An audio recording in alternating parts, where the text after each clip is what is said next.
Hey everybody, Dave here, Hidden Freedom Investing, and welcome back to another video. In this video, I want to basically come up with some three rebuttals, I guess, to this particular YouTube video that I watched recently, and I'll link the channel down below and all that stuff. But he has basically three arguments of why he does not like the FIRE movement, and judging by the like to dislike ratio on the particular video, it seems to be that most of the FIRE people probably agree that they don't like these particular reasons why this guy didn't like it, but at the same time it was kind of about a 50-50 like to dislike ratio. There was quite a few people that obviously liked the video as well, so there are probably people that don't like the FIRE movement, or they're not really dedicated, or they just don't have what it takes to do the FIRE movement. So as you can tell, this is not where I normally film a video. I am in a hotel right now. There's some noise in the background, so hopefully that doesn't come through. It's my last day in Seattle. I'll be heading back home tomorrow. So what I will do is I'll go through the three problems that he does not like about the FIRE.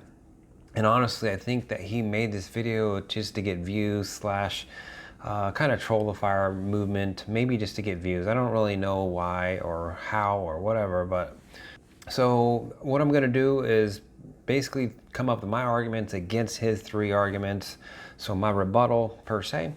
So I don't know, I'll link it down below if you want to watch the video. So it's from the channel's name is Sasha Yanshin, which he's from some other country. I'm not sure which country he's from, but so his first argument on why he does not like the FIRE movement is, he calls problem number one, wasting life away.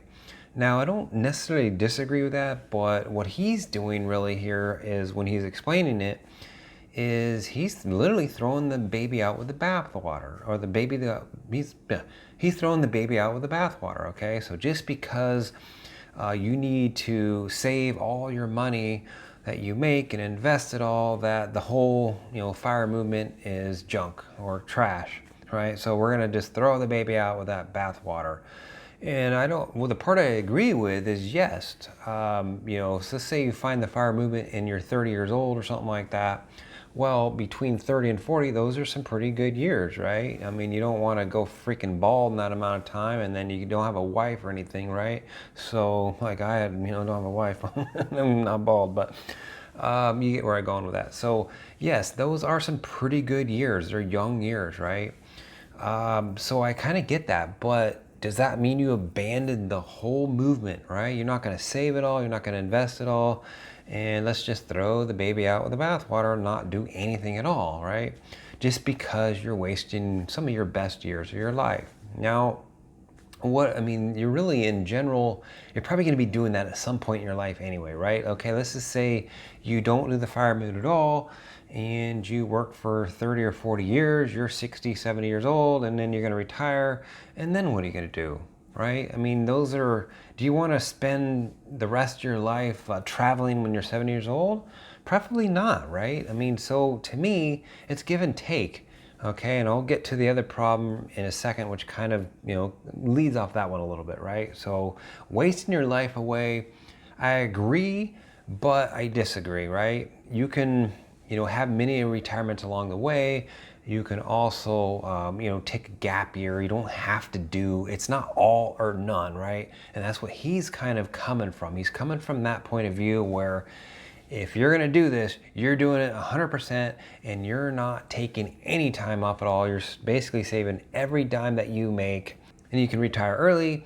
And, for those 10 years or 15 years or however long it is, then those years you pretty much, sucked it up and didn't have any fun at all, didn't go out to the movies, didn't go out to the bars, which shouldn't be going out to the bars anyway, right?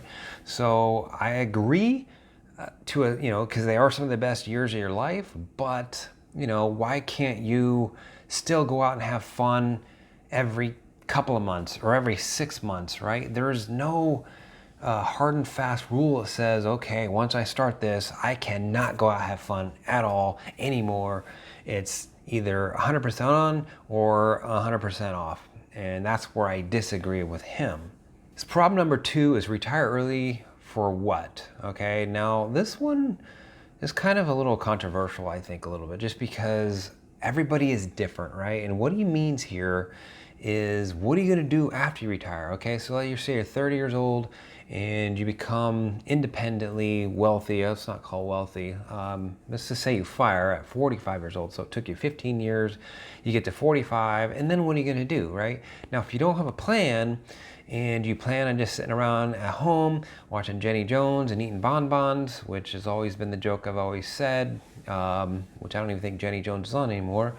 I think bonbons still exist, but you get where I'm going with that, right? Sitting at home, retired to your couch, you're probably gonna be bored. You're probably gonna do a lot of damage to your health as well, eating bonbons or just sitting on the couch all day, right? A lot of people, when they retire, they can't wait to get to retirement, and then they honestly like kind of retire to die, right? They retire to the couch to die, and they get overweight, they get type 2 diabetes, and their health just declines, and then they spend the rest of their life going in and out of a hospital, right? So retire early for what? Have a plan. When you're gonna retire early, now everybody's different, right? To me, there's not a lot of stimulus that I need in my life to keep me satisfied. Okay, I got YouTube, I got you guys here, and that keeps me motivated just because it's enjoyable to bring in this content to you.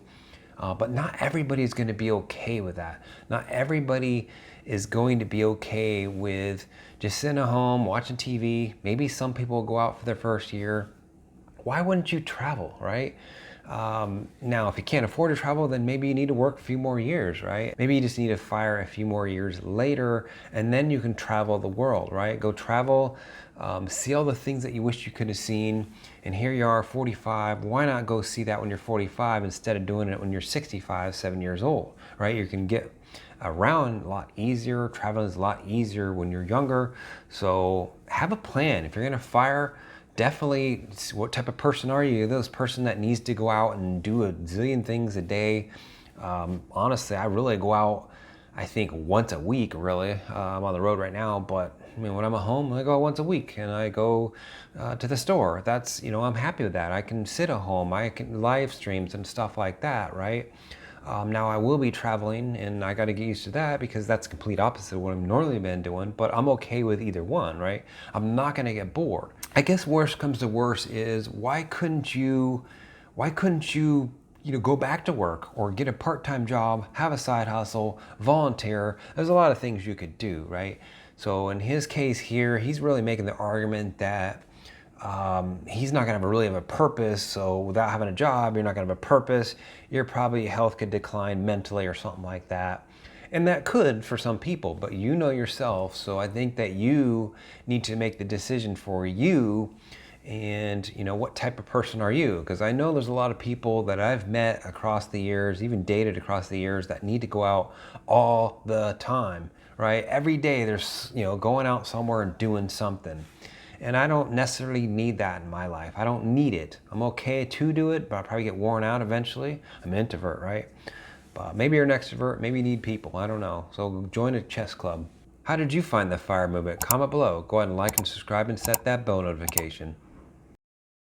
The last argument he makes is set your wealth plans on fire, which is kind of an odd one. So he's kind of making the argument that you're basically just gonna save your way to early retirement, or you can't save your way to early retirement. And I get that, you can't. But where does it say in the FIRE document or FIRE manifesto that you're gonna save your way to early retirement? Okay, now that is just plain stupid, all right? Can you save your way to early retirement? You can, but you're gonna have to make a boatload of money. And I'm talking about like $500,000 a year plus, okay? And the reason why is, if for regular people like me or something like that, I make more than probably majority of people, right? I can save a lot.